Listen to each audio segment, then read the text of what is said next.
Hello, I'm Anthony. I've been having a bit of a play with the blues recently. It's always been one of those subjects that I've kind of avoided because you can't pigeonhole it, you can't derive any rules, and no more so than the turnaround. It's an absolute mystery to me. So I've decided that I'm going to do a little bit of investigation to see if there's anything that can actually be inferred from the notes that you're playing during a turnaround. So we've got this little thing in G. So this is G minor blues. So you can see in the chord track above, I've got a really standard turnaround progression. 1, 4, 1, 5. I'm just going to play the turnaround itself without any chords.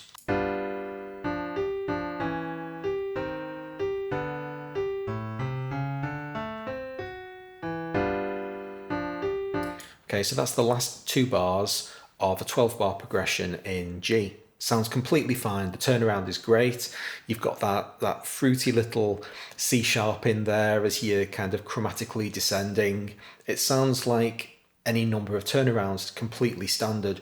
When you put the chords over the top of it, then you start generating stresses, and of course in the blues that's what it's all about. It's the fact that you've got major or 7th chords underneath, dominant 7th chords providing the structure, and then a minor melody over the top. And of course it's the relationship between those two things that causes so much of the wonder of the blues, and you can't strip too much of that stuff away.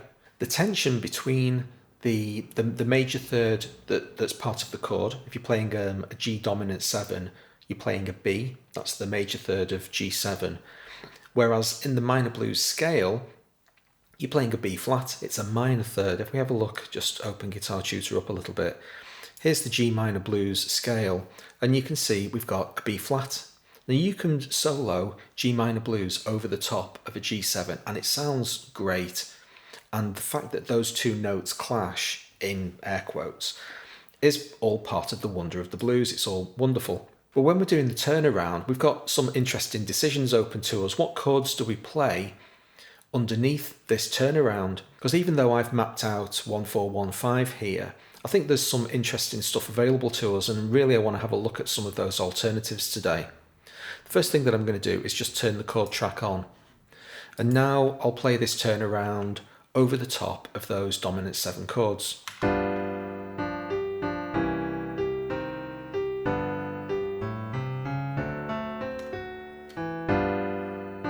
Still sounds absolutely fine.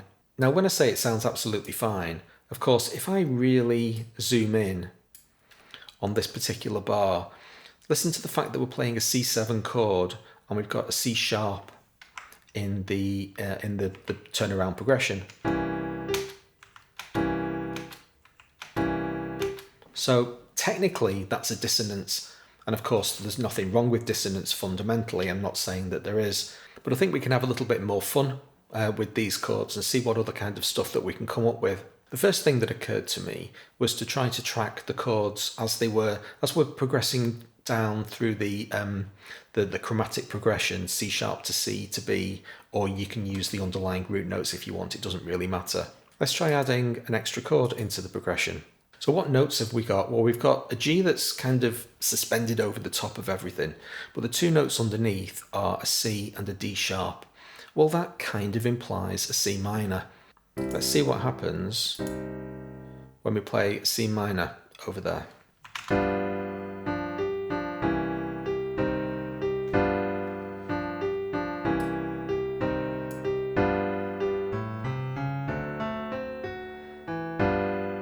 Okay, it's okay, but it's not wonderful. Let's try turning it into a C minor 7, see if that helps.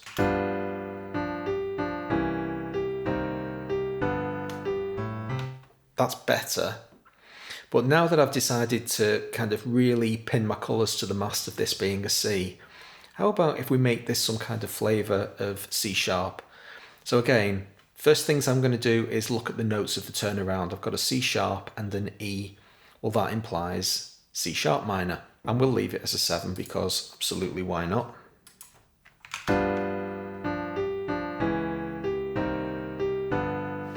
So now the chords are following the chromatic progression.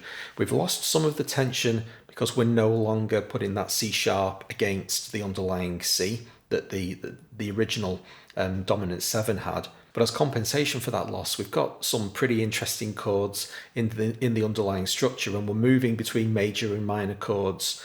I think, you know, it's interesting.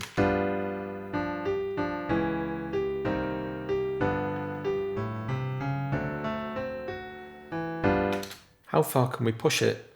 Can we extend that chromatic progression yet another note and add, so we've got a D and an F as the underlying notes, so that's obviously going to make a D minor. 3 minor chords together might be too much. Let's hear.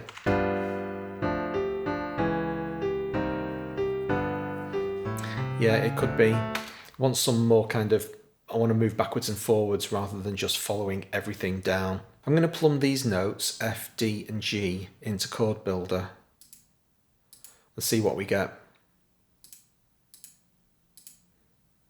So it's basically suggesting some candidate chords, and there we see the G7 that we started with. B flat 6 is interesting. Let's give that a go.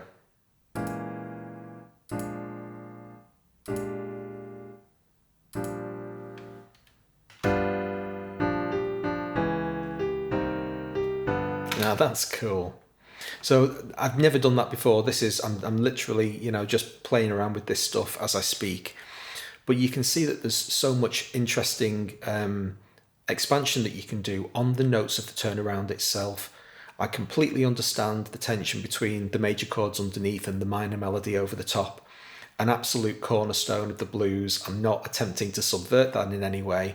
I'm just playing with a little bit more harmony between those two things to see what we've got. And that B flat 6, which is suggested by the D and the F of the underlying notes, just sounds interesting to me. Obviously, it also supports that pedaling G over the top. The constant theme of most of the turnaround is that repeated G. And so B flat 6 really kind of supports that concept. Let's have a look at the second half of the turnaround. See if there's any interesting stuff going on over here. Well, hell yeah. All of these notes are largely describing a D7. So if we have a quick look at D7, we've got a D, an F sharp, an A, and a C. So in that entire progression, the only note that's not present in D dominant 7 is the C sharp, is the chromatic or blue note. So the first thing that I'm going to try is just adding D7 earlier. And I'm just going to hear what that chord sounds like over that progression.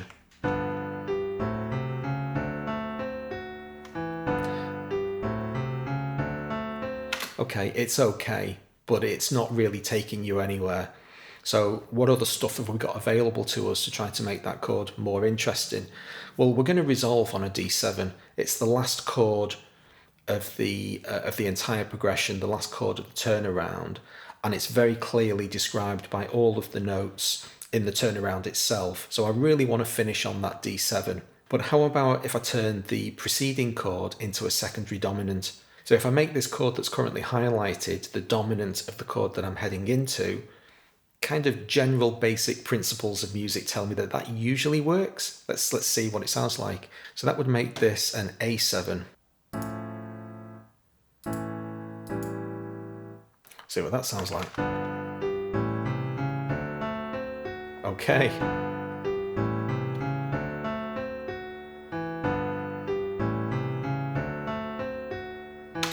That's actually pretty good.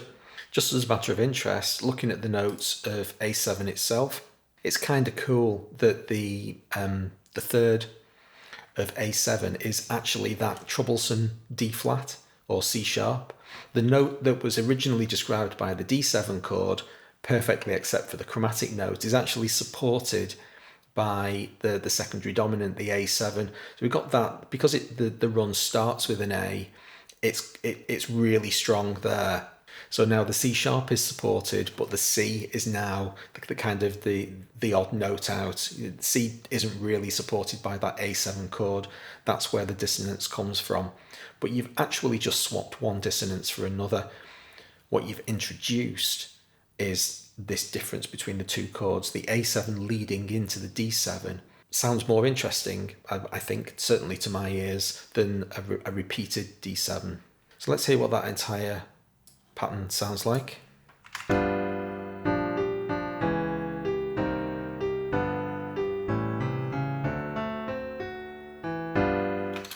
think that's just a really interesting kind of avenue of investigation. All of this stuff is completely subjective. I'm not trying to solve the blues. The whole purpose, you know, the clue's in the title. Blues isn't solvable. I'm not attempting to suggest it is, but it's such an open-ended construct because you're allowed these dissonances between the underlying major chords and the minor melodies over the top.